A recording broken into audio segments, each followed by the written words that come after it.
Bonjour et bienvenue dans la revue de presse hebdo et audio du secteur Italie-Commerce en France, proposée par les Digital Doers. Nous sommes le 10 décembre 2021 et au sommaire cette semaine, 5 articles. Commerce, la vertigineuse ascension de la Chine 20 ans après son entrée à l'OMC, à lire sur Les Échos. Les grandes tendances de la relation client 2022, à lire sur e-marketing.fr. Transport maritime, Amazon affrète des cargos privés et fabrique ses propres conteneurs, à lire sur lesiècledigital.fr. Ce que le luxe exploite de l'e-commerce sur le JDN. Et enfin, les données des consommateurs, nouvelle mine d'or de la grande distribution depuis l'avènement de l'e-commerce, à lire sur French Web. Je vous le rappelle, sur le site Les Digital Doers, vous avez accès à une revue de presse qui rassemble les articles publiés dans la semaine sur les sites de news de notre écosystème. Vous pouvez vous y abonner pour recevoir chaque vendredi un digest de l'actualité dans votre boîte email. De cette revue de presse, je vous lis sans interprétation une sélection de quelques articles qui m'ont semblé pertinents à partager. Avant de commencer, un dernier message. Avec les Digital Doers, je produis et anime des chaînes de podcast pour le compte de tiers, c'est-à-dire pour vous qui écoutez cette revue de presse, acteurs de notre écosystème. Si vous souhaitez animer la prise de parole sur votre marché, c'est l'occasion d'inviter les clients et des prospects à venir converser avec vous et moi autour de votre proposition de valeur. Vous êtes intéressé ? Contactez-moi. En attendant, bonne écoute, évidemment, toujours sans coupure. Chers auditeurs, vous connaissez tous la célèbre plateforme française PrestaShop. Cette solution complète et innovante pour créer une boutique en ligne a déjà été choisie par plus de 300 000 e-commerçants dans le monde pour son efficacité. Aujourd'hui, je veux partager avec vous la solution de paiement PrestaShop Checkout. Vous le savez car nous en avons déjà beaucoup parlé ici, le paiement est un moment clé dans le tunnel d'achat. Selon une analyse faite par PayPal l'année dernière, 50% des acheteurs quittent un site e-commerce si leur moyen de paiement préféré n'est pas proposé. Moins il existe de friction et plus la transformation est forte, je ne vous apprends rien. Par ailleurs, qui n'a pas rencontré des challenges techniques pour intégrer une ou plusieurs solutions de paiement ? Déjà utilisé par plus de 12 000 boutiques dans 176 pays, PrestaShop Checkout offre une expérience de paiement tout en un. Les paiements sont bien sûr 100% sécurisés et vous protègent contre les transactions non autorisées et les tentatives frauduleuses de remboursement grâce à la technologie PayPal. En plus, vous avez l'option de proposer le paiement en 4 fois sans coût supplémentaire pour vous ou vos clients. Enfin, sachez que pour votre développement international, PrestaShop Checkout est la solution idéale car elle accepte les moyens de paiement en provenance de plus de 190 pays dans 20 devises différentes. Pour retrouver tous les détails de cette solution de paiement, je vous invite à vous rendre sur le site prestashop.com/prestashop-checkout. Commerce, la vertigineuse ascension de la Chine 20 ans après son entrée à l'OMC.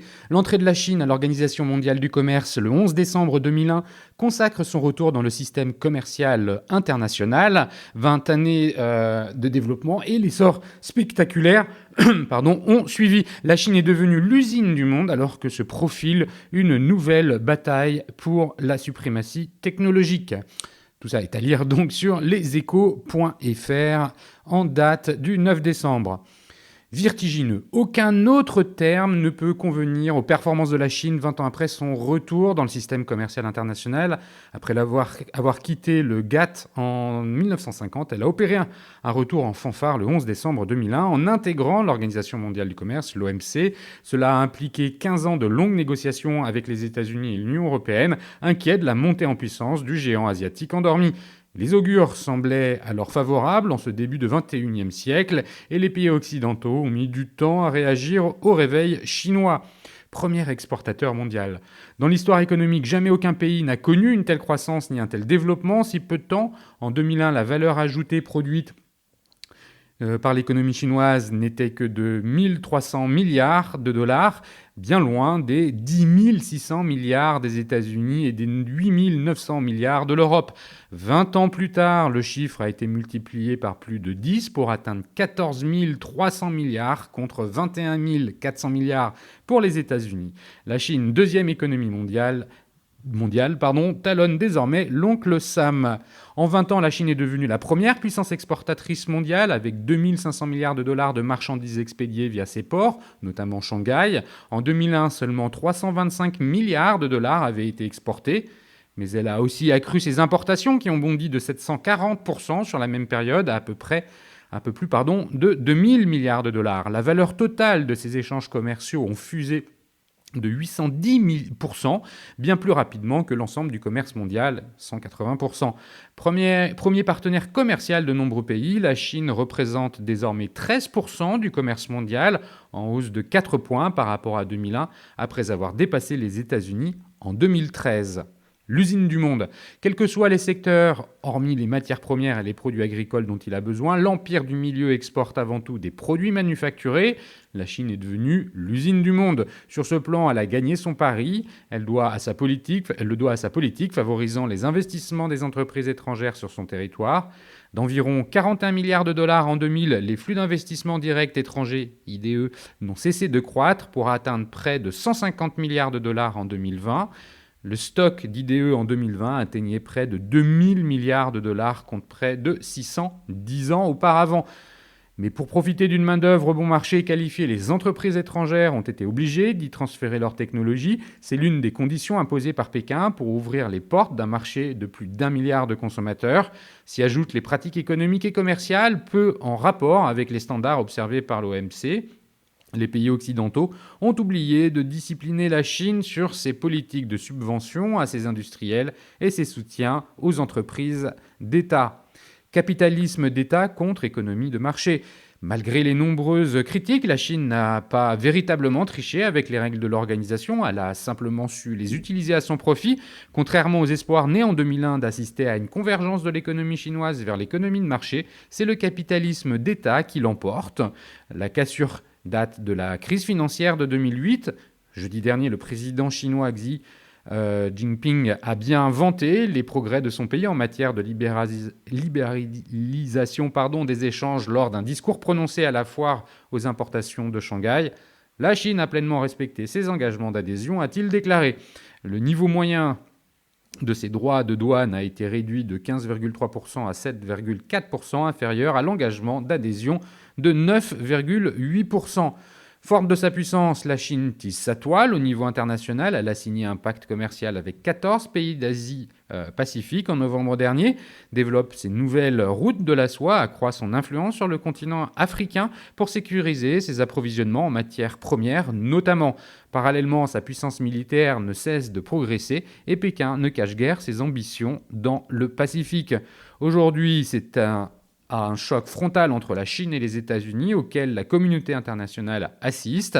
Si la Chine a gagné la première manche en étant incontournable dans le domaine manufacturier, elle n'est pas assurée de gagner le deuxième défi qui se profile, à savoir la suprématie technologique liée à l'ère numérique. La bataille a déjà commencé avec les États-Unis et l'Union européenne.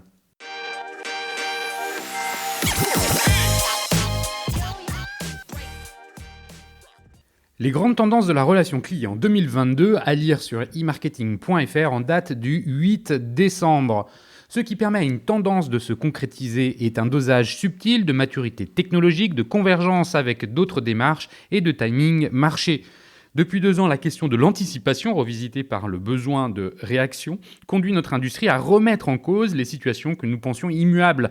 Et plutôt que des tendances, ce sont aujourd'hui 4 grandes questions qui se posent aux acteurs de la relation client. 1. La mesure de la satisfaction a-t-elle perdu le nord ? Grand bouleversement dans le microcosme de la relation client, le NPS n'est plus le roi. Le Gartner Group pronostique même sa disparition dans les 5 prochaines années. Si le sujet peut sembler anecdotique à un observateur extérieur, son impact est en réalité colossal. Ces 15 dernières années, cet indicateur a été la grande boussole pour déterminer la qualité des services clients. Alors que lui reproche-t-on désormais ? Tout simplement d'être un outil statistique ne permettant pas de prendre les causes profondes d'insatisfaction des clients. Étrange reproche tout de même. On ne demande pas à une boussole de donner la bonne direction, juste d'indiquer le nord. À chacun ensuite de tracer sa route. Le problème est sans doute bien plus profond. Cette remise en cause met en réalité en lumière la quasi-faillite des dispositifs d'amélioration continue qui ne parviennent plus à fonctionner dans des univers ultra complexes et qui doivent donc être repensés. 2. Mais à quoi vont servir les bureaux? Question saugrenue avant la Covid. Le Covid, elle est désormais au cœur des interrogations. La pandémie nous a prouvé que l'on pouvait faire aussi bien et surtout différemment à distance. Le télétravail fiable, efficace et sécurisé en est la meilleure illustration. Combiné à des technologies innovantes, il permet de délivrer une expérience positive et mémorable. Les bureaux vont-ils disparaître pour autant? La réponse est bien évidemment non. En revanche, leur fonction va évoluer. Ils vont devenir plus que jamais des lieux de preuve pour la promesse faite par l'entreprise à ses collaborateurs sur les valeurs, le collectif, la formation et sa bienveillance. Leur aménagement et leurs rituels devront être revus. Le risque serait d'en faire des lieux artificiels de passage sans âme. Au contraire, ils doivent être des espaces de vie sociale et de créativité partagés. 3. Comment les marques peuvent-elles garder le lien? Cette question de l'AFRC est en fait le thème de sa dernière cérémonie des palmes de la relation client. Ce lien si cher aux marques et dans lequel elles investissent forcément pour recréer dans un moment où désormais réalisé à distance, chaque interaction est une occasion d'assurer la pleine satisfaction client. Ces derniers mois, les habitudes des consommateurs ont été profondément bouleversées. Le télétravail a entraîné des modifications de comportement. Comment préserver le lien avec le consommateur quand préserver le lien avec le consommateur était déjà une expérience avant le Covid-19, cette dernière a été encore renforcée. Et avec la distance qui s'installe, les marques vont devoir redoubler de créativité pour se faire remarquer. Cette situation entraîne encore plus de responsabilités pour les conseillers clientèle, gommant les différences entre équipes en présentiel et en distanciel. Les marques qui parviendront à garder ce lien seront celles qui proposeront une conversation continue à leurs clients sur tous les canaux et sous toutes les formes. 4. Sommes-nous condamnés à vivre dans une insécurité permanente? C'est sans nul doute la question qui occupe le plus l'actualité, même si elle s'accompagne aussi de nombreux fantasmes. La bascule vers de nouveaux modes de travail a apporté son lot de nouvelles préoccupations autour de la protection des données, tandis que se renforçait la réglementation RGDP. Ce sujet porte en lui la question de la confiance que l'on peut accorder à une marque à qui l'on confie des informations personnelles. Va-t-elle les utiliser à bon escient et avec quelle déontologie? Les entreprises doivent prendre leurs responsabilités et comprendre que la perception de leurs clients sur ce sujet aura à terme autant de valeur que la donnée elle-même. D'ailleurs, il est assez incroyable de constater à quelle vitesse les organisations se sont adaptées à ces nouvelles contraintes pour les intégrer comme un dispositif naturel. La situation actuelle nous amène à interroger beaucoup des dispositifs de la relation client que nous pensions être justes et immuables. L'agilité humaine et sa résilience ont permis de traverser cette période difficile. Les nouvelles technologies ont rendu possible ou accéléré ce qui était balbutiant, installant de nouveaux usages et modes de vie. La bonne combinaison consiste aujourd'hui à coupler l'excellence technologique et la rationalité opérationnelle pour apporter, dans la durée, des réponses pertinentes sur tous ces sujets et ouvrir de nouvelles voies.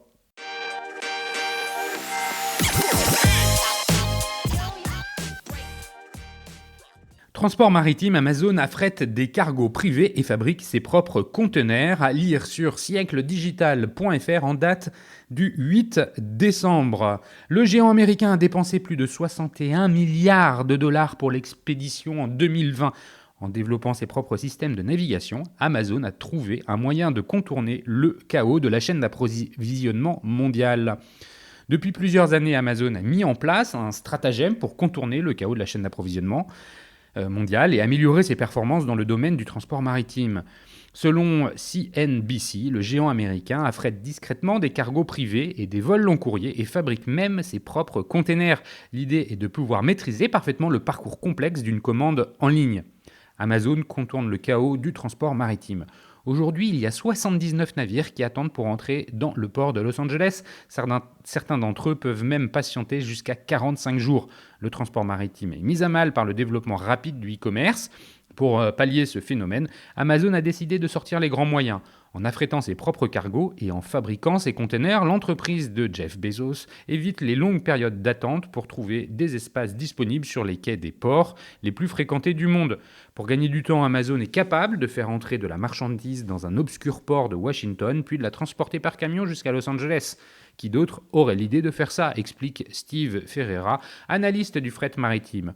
En effet, la plupart des transporteurs se disent qu'il suffit d'amener le bateau à Los Angeles, malgré les 2 ou 3 semaines d'attente. Amazon a donc réellement tiré parti de cette stratégie pour être compétitif sur le marché du transport maritime.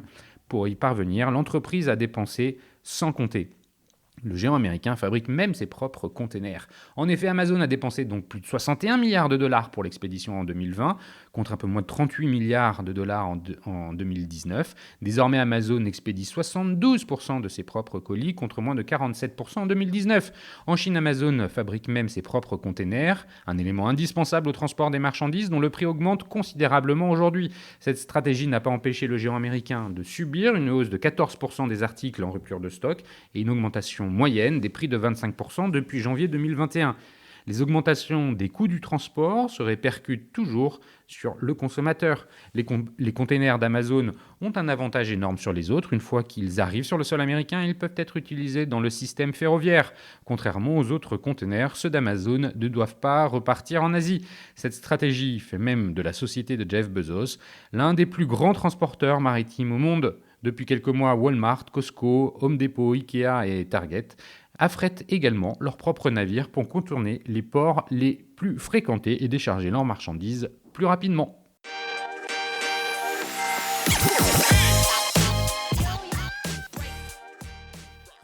Ce que le luxe exploite de l'e-commerce, à lire sur lejournaldunet.com en date du 7 décembre. Près de 20% des ventes de produits de luxe se feront en ligne d'ici 2025. Selon McKinsey, la digitalisation du secteur est durablement engagée, très attachée à l'authenticité et aux relations personnelles avec les clients. Le secteur du luxe s'est réinventé en adoptant des innovations technologiques sans dénaturer le rapport si particulier à la marque. Dans cette période de reprise, plusieurs tendances éprouvées par les grandes enseignes se démarquent et feront le futur de l'e-commerce du luxe. Traitement VIP, même en ligne. Aucun autre acteur n'accorde plus d'importance à l'expérience dite du luxe. L'accueil privilégié, le conseil personnalisé, la cérémonie de présentation des produits, un traitement VIP avant, pendant et après la vente. La peur de voir ces interactions disparaître a éloigné le secteur du e-commerce. Mais faire son shopping de luxe en ligne ne signifie pas renoncer à cette expérience. Les marques rivalisent d'ingéniosité pour prolonger l'esprit de la boutique en ligne, que ce soit en produisant du contenu personnalisé, en se dévoilant sur les réseaux sociaux ou en offrant des avantages. Prada, Balenciaga ou Dior offrent la livraison gratuite sur toutes les commandes, ainsi que des emballages cadeaux personnalisés et gratuits, comme si la vente se concluait en magasin. Quant à Burberry ou Moncler, elles ont développé des applications natives axées sur les nouveaux produits, l'exclusivité et l'accès VIP à des événements privés. Commerce conversationnel, à l'image du vendeur constamment disponible en magasin, les outils de commerce conversationnel se sont multipliés en ligne. Les chatbots de luxe doivent pouvoir répondre à des questions aussi précises qu'inattendues. De quel tissu est fait une pièce, quelles sont les mesures exactes d'un vêtement, via WhatsApp, Facebook, Messenger ou une chatroom dédiée. Louis Vuitton et Prada ont configuré un chatbot programmé pour répondre à certaines questions relatives aux achats, à la livraison et au retour. Au-delà, un assistant commercial prend le relais avec des photos des produits en livrant des conseils. Burberry a conçu Lola, une assistante virtuelle sur application. Les boutiques françaises de Céline et Yves Saint Laurent ont investi WeChat, la super application chinoise. Cette stratégie va plus loin que le site web et trouve son chemin sur les réseaux sociaux. Contenu achetable. Voir et acheter constitue l'un des éléments de l'approche multiplateforme. Il n'est plus nécessaire de se connecter au site web de l'enseigne pour découvrir les nouveaux produits et les acheter. Instagram devient une vitrine, la moindre publication est un contenu commercial. Les mini-sites WeChat sont des extensions des boutiques officielles. Même le blog ou le magazine en ligne de la marque, qui conserve sa fonction première de contenu éditorial, permet d'acheter les produits que les modèles portent en photo. En plus d'offrir un achat presque sans effort, ce type de contenu achetable renforce l'appartenance à la marque en prodiguant des conseils sur le style, en voyant des personnes que l'on suit porter ces mêmes pièces. Cette approche multiplateforme est un axe majeur de développement et particulièrement adapté au secteur du luxe. live shopping. Le live shopping doit être sérieusement envisagé par les marques de luxe, avec une expérience comparable à celle offerte dans un magasin. Louis Vuitton et Marc Jacobs exploitent déjà le marché chinois avec Bilibili, une plateforme sociale vidéo. D'ici 2026, McKinsey prédit qu'il pourrait représenter de 10 à 20% de l'e-commerce mondial. Le live shopping repose surtout sur sa capacité à présenter au client le premier véritable catalogue dynamique permettant d'avoir un aperçu réaliste du produit, d'apprécier la qualité, la coupe, l'appartenance générale depuis son canapé. Transposer la boutique physique au virtuel, voyager à travers les cybermodes. Pour son défilé automne-hiver 2021, Balenciaga a distribué des équipements Oculus VR à 30 membres de la presse pour assister à un défilé 100% 3D avec mannequins et vêtements virtuels. Louis Vuitton a également créé des articles de mode pour les personnages du jeu vidéo League of Legends que les joueurs pouvaient acheter avec de l'argent bien réel. Face aux restrictions sanitaires, aux questions posées autour de la durabilité dans le monde, les environnements virtuels vont très certainement se multiplier, laissant libre cours à l'imagination des créateurs et à l'évasion des clients. Essayage virtuel. Plus conventionnel, mais tout aussi irréel, l'essayage virtuel est lui aussi en plein boom. Il est vrai qu'il solutionne un atout majeur jusque-là réservé à l'achat en boutique. Voir si un vêtement convient à sa morphologie, à son teint de peau, est désormais possible grâce aux filtres Instagram et Snapchat qui unissent l'expérience sociale et l'achat. La plateforme de luxe Farfetch est associée à Snap pour créer un filtre avec la marque à sensation Off-White. Ils ont également utilisé un logiciel de reconnaissance vocale qui permet aux utilisateurs de changer de tenue en parlant, sans oublier le bouton Acheter maintenant intelligemment intégré à l'interface. Unifié pour mieux régner. Malgré les investissements significatifs afin d'optimiser la vente en ligne, le commerce du luxe et ses clients ne sauraient se passer de l'expérience en magasin.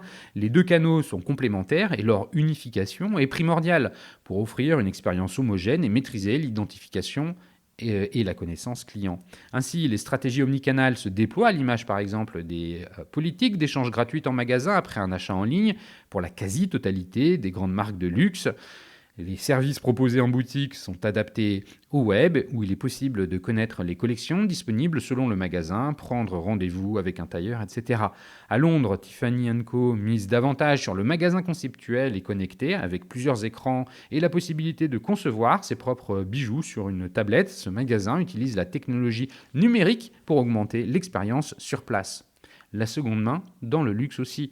Les ventes de seconde main ne riment pas toujours avec mauvaise qualité. Cartier a même su capitaliser sur le concept du vintage pour caractériser l'horlogerie de luxe, la rareté, l'histoire des pièces, qui ont fait l'âge d'or de la maison et surtout l'authenticité dans un secteur très exposé à la contrefaçon. L'approche astucieuse est aussi visionnaire. Le marché mondial du luxe de seconde main à lui seul est estimé à plus de 21 milliards de dollars en 2020, avec une croissance annuelle de 8% selon le BCG. Les marques de luxe ont toutes engagé ces transformations à des stades plus ou moins avancés, dans un univers où tout est question de détails. Les innombrables possibilités offertes par la technologie doivent être savamment réfléchies et parfaitement exécutées.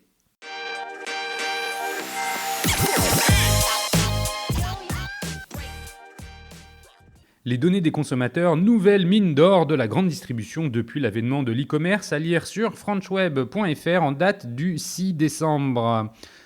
Au passage en caisse ou sur les applications de course, la grande distribution collecte des données sur ses clients qui constituent désormais une précieuse source de revenus. Le phénomène n'est pas nouveau. Les distributeurs ont toujours examiné les tickets de caisse pour adapter leur offre. Lorsqu'un client souscrit à une carte de fidélité, ils peuvent en plus relier ses achats à son nom, son âge ou encore son adresse. Mais depuis l'avènement de l'e-commerce et des outils de traitement de la donnée, votre supermarché ne sait plus seulement quelle marque de lait vous achetez et dans quel magasin, mais aussi combien de temps vous avez passé à hésiter sur les chips et si vous avez été exposé à une publicité avant de choisir vos yaourts bio. Il suffit d'avoir coché quelques cases lors de votre inscription et d'avoir accepté les cookies, petits traceurs informatiques présents sur tous les sites. Les distributeurs disposent ainsi d'énormes bases de données, de millions de profils clients et de milliards de transactions. Ils ont un volume et une diversité d'informations plus importants que d'autres très gros acteurs, comme Amazon par exemple, indique à l'AFP Olivier Salomon, spécialiste de la distribution chez Alix Partners. Ces données sont utilisées pour s'adapter aux tendances de marché, mais aussi et surtout pour présenter à chaque client des offres et des promotions personnalisées. Sur le site en ligne du supermarché, que vous avez l'habitude de fréquenter, les produits achetés fréquemment sont automatiquement mis en avant et il est possible de bénéficier d'une réduction sur ces produits que les autres consommateurs ne verront pas. Cela nous permet d'avoir des clients beaucoup plus fidèles, assure Elodie Pertuiseau, directrice exécutive e-commerce, data et transformation digitale chez Carrefour. Un outil stratégique. Ce service intéresse aussi les marques. Les distributeurs ont donc créé des régies publicitaires qui leur vendent des mots-clés et des espaces sur leur site d'e-commerce pour mettre en avant certains produits de manière personnalisée. C'est ce qu'on appelle le retail média. En faisant une recherche de papier toilette, par exemple, on trouvera sa marque préférée mise en avant, mais aussi des recommandations d'autres marques similaires en bonne place qui ont payé pour y être. Comme la publicité est directement sur le site d'achat, la carte bleue n'est jamais loin. Tout l'enjeu est de faire en sorte que le produit soit bien adapté à la recherche, indique Cyril Bourgois, directeur de la transformation digitale de Casino et directeur général de Revelancy, la filiale Retail Data du groupe. La régie publicitaire peut aussi organiser des campagnes ciblées sur les réseaux sociaux et en mesurer directement l'impact en magasin. Notre objectif est de pouvoir orienter les budgets marketing des marques qui sont traditionnellement plutôt utilisés pour des campagnes à la télévision ou auprès de géants de la publicité en ligne comme Google, Amazon ou Facebook, indique Elodie Pertuiseau. Au premier semestre 2021, le retail média a généré près de 300 millions d'euros de recettes en France, plus 41% par rapport à l'an dernier. Les distributeurs tentent désormais de s'imposer sur ce secteur en s'alliant avec d'autres sociétés ou en éditant leur propre logiciel comme Casino avec sa société Revelancy. C'est un outil stratégique pour le groupe et une activité à part entière, souligne Cyril Bourgois. Revelancy, qui a réalisé 55 millions d'euros de chiffre d'affaires en 2020, vend désormais ses solutions à d'autres distributeurs sous marque blanche. Une difficulté demeure pour ces entreprises, selon Olivier Salomon, mesurer jusqu'où la personnalisation doit aller sans paraître intrusive pour le client. Tout insiste en tout cas sur le respect du règlement général de protection des données personnelles, RGPD. Les consommateurs peuvent demander à tout moment à consulter les données recueillies et revenir sur leur consentement à les partager.